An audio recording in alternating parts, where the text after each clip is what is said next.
There are two famous shopping streets in Istanbul. One on the European side, the İstiklal Caddesi, and one on the Asian side, that's where we are right now, the Bağdat Caddesi. There's all kinds of stores, you know, from all over the world, boutiques, really rich stuff, and very beautiful people. It's the place to see and be seen, and hopefully also the place to buy a new pair of jeans. So, wish me luck.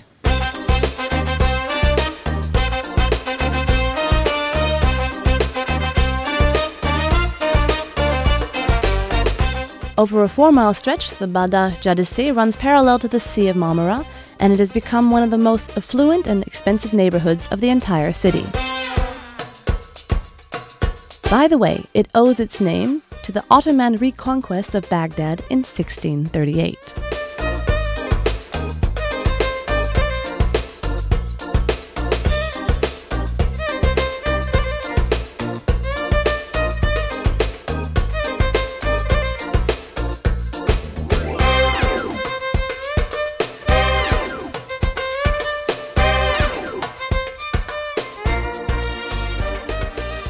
A very popular place for a late afternoon tea or an early dinner maybe is the Ara Cafe here in Beyoğlu. Beyoğlu is a district for the artful people, for the creative people. There's a lot of writers or photographers here. And by the way, speaking of photographers, the name of the place, Ara Cafe, is actually, it comes from a photographer. It's Ara Günel. He's a photographer who's here almost every single day. And as a matter of fact, he's here right now as we speak. So if you want to meet the guy, Ara Günel is his name, then come to the place, Ara Cafe, here in Beyoğlu.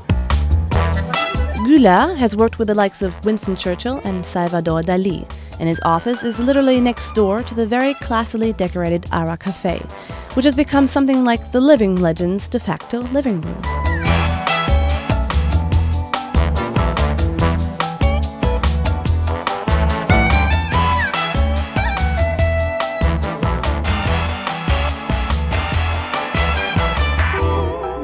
Speaking of legends, many people consider the delicacies offered at Happily Ever After to be legendary as well.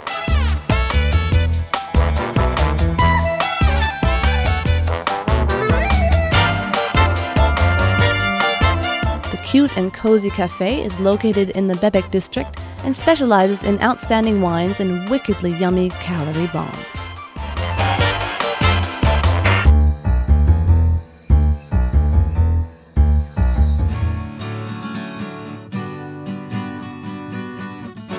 Beyoğlu's French Street, with its stylish rooftop restaurants and abundant Mediterranean flair, is arguably the best spot for a romantic candlelit dinner with your beloved one.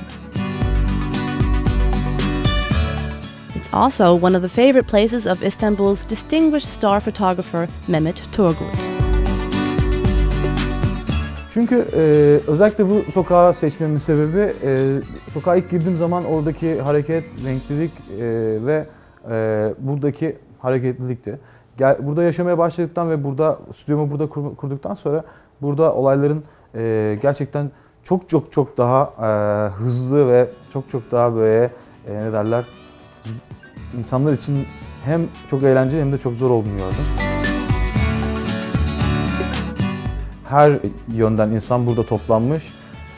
Şehrin karakteristik özellikleri, mimarisi dışında bir de insan çeşitliliği açısından da artı bir çekiciliği var diye düşünüyorum. İstanbul'un özelliği geldiğiniz zaman, yaşamaya başladığınız zaman bir süre sonra terk edemeyeceğiniz bir şehir olması.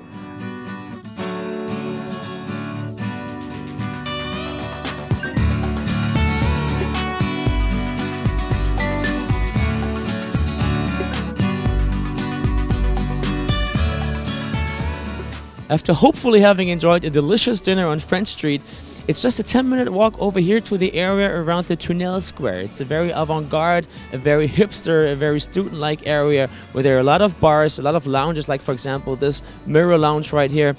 Oh, teşekkür ederim. The perfect place for having an after-dinner cocktail, or of course if you want a non-alcoholic drink, but I'm gonna have this one right now. So, şerefe. Istanbul's nightlife is tremendously diverse and provides multiple live concerts and parties on any given night.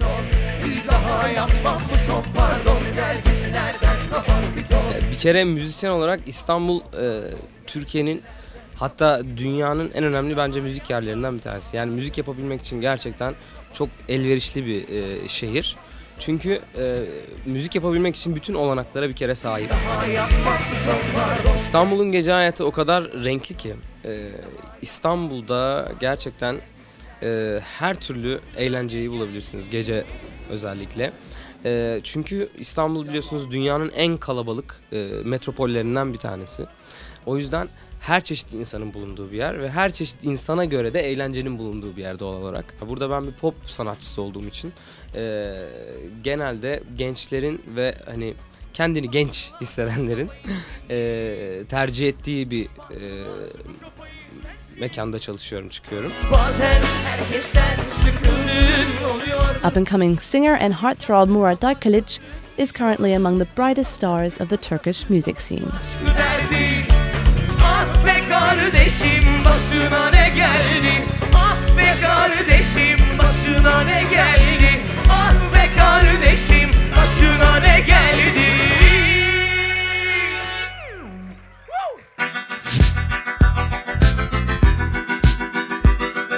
After you danced the night away the previous night, it's probably best to sleep late, skip breakfast, and start the day with an extensive lunch, for instance, at the Musée de Çanga. Its patio provides an amazing view of the Bosphorus. Now you're almost all set for your strong sightseeing finish.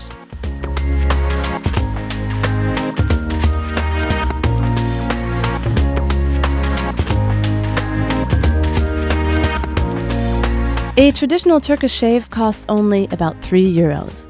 The barber's hardy and experienced hands are sure to raise your spirits and get you ready for Istanbul's most outstanding landmarks. Well, the guys, that is.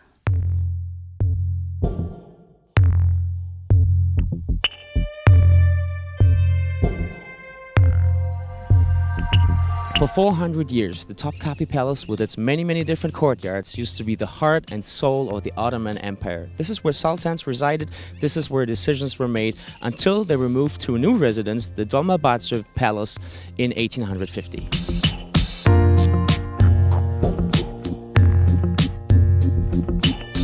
These trees owe their startling looks to a persistent fungal infestation that has all but eroded their trunks over the decades.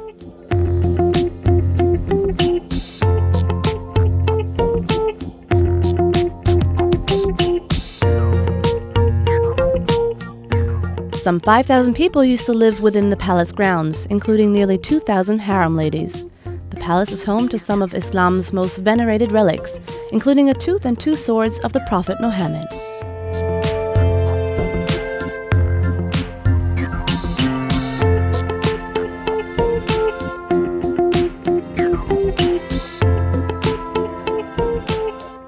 If there's one thing you really can't leave Istanbul without, then it's visiting both the Sultan Ahmet Mosque and, of course, the Hagia Sophia. The Hagia Sophia is right behind me. It's 1,500 years old. It used to be the tallest cathedral or church in the entire world, and it was turned into a mosque. And in 1935, it was turned into a museum, which today it still is. And you can actually go inside there and take a look, and that's something you just have to do. Directly opposite of the Hagia Sophia, facing it on the other side, you find the Sultan Ahmet Mosque, which was finished in 1616. It's also labeled the Blue Mosque. That doesn't really make sense to the viewer from the outside, but it definitely makes sense once you're inside because it's all tiled in blue. So you definitely have to go in, check it out, because it's one of the must-sees in all of Istanbul. Trust me on this one.